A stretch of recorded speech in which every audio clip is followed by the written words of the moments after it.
Welcome.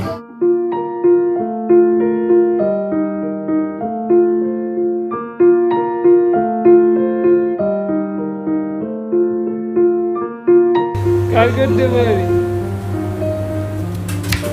বাজার করি, চা করি। কি নাম তোমার? শ্যামল আমাদের যখন গত বছর এসেছিল তখন কিন্তু ও কথা বলতে পারতো না। এখন 1 বছর ধরে ও কিন্তু কাস্টমার সঙ্গে ইন্টারঅ্যাক্ট করে করে স্পিচ থেরাপির মাধ্যমে কিন্তু এখনও কথা বলতে পারে। আমি জামাল বাজার গভি বানাচ্ছি। আমি যে গাছ করছি লজনায় খেয়ে পড়ছে লজনা। আমি এখানে খাবার বানাই, কেক বানাই, সার্ভিং করি। বাপি বাকি কি করে এখানে? বাপি কাজ করে, হ্যাঁ? আমি কাজ করে।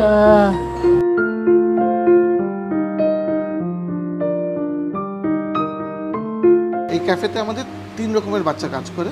তার মধ্যে আইডি আছে, আইডির মধ্যে আইডি বলতে ইন্টেলেকচুয়াল ডিসেবিলিটি, তার মধ্যে আমরা যেটা অটিস্টিক বাচ্চা বলছি, সেরিব্রাল পালসি বাচ্চা বলছি, মেন্টাল রিটার্ডেশন বলছি, ডাউন বলছি।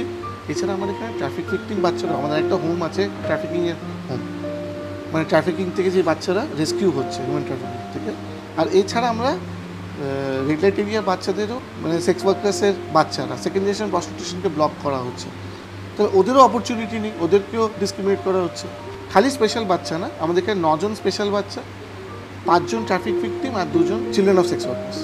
আমি ডাক্তার হতে চাই, বড় হয়ে পুলিশ হব। পুলিশ হয়ে কি করবে? পুলিশ হয়ে চোরদের ধরবো, চোরদের ধরে জেলে।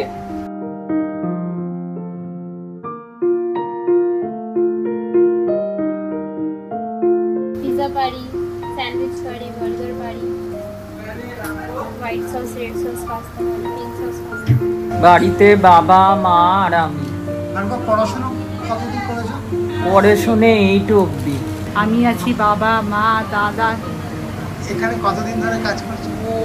ওদিন রোজ কাজ করি, ওদিনের আগে রোজ কাজ করি। আচ্ছা আচ্ছা।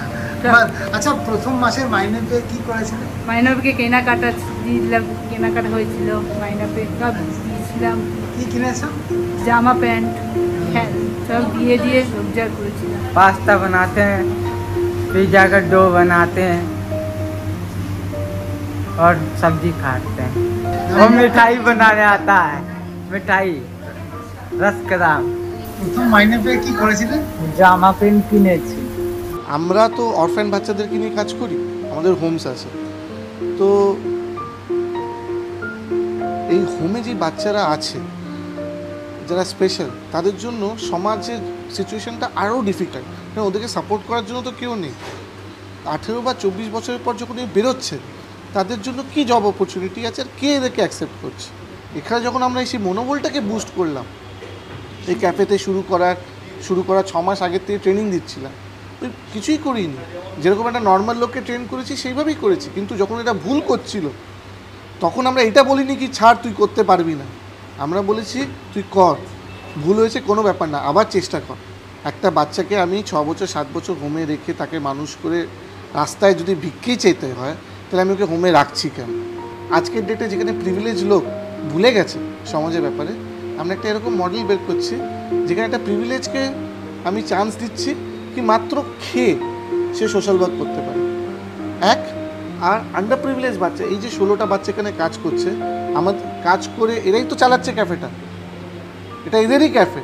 এই যে ক্যাফে চালিয়ে যে আয়টা হচ্ছে, ওখান থেকে যদি প্রফিট হয়, এখনও হয়নি, লসেই চলছে, যদি প্রফিট হয় তাহলে সেই পুরো প্রফিটটা এই বাচ্চাদের না, এরকম বাচ্চারা যারা বিভিন্ন হোমসে আছে আমাদের, সেই হোমেই টাকাটা যাবে। তাহলে আমি আন্ডার প্রিভিলেজ একটা বাচ্চা বা একটা ভালনারেবল বাচ্চা, তার নিজস্ব ইনসিকিউরিটি আর ভালনারেবিলিটির মধ্যেও আরেকটা ভালনারেবল বাচ্চাকে সাপোর্ট করছে, এর থেকে সুন্দর আর কি হতে পারে?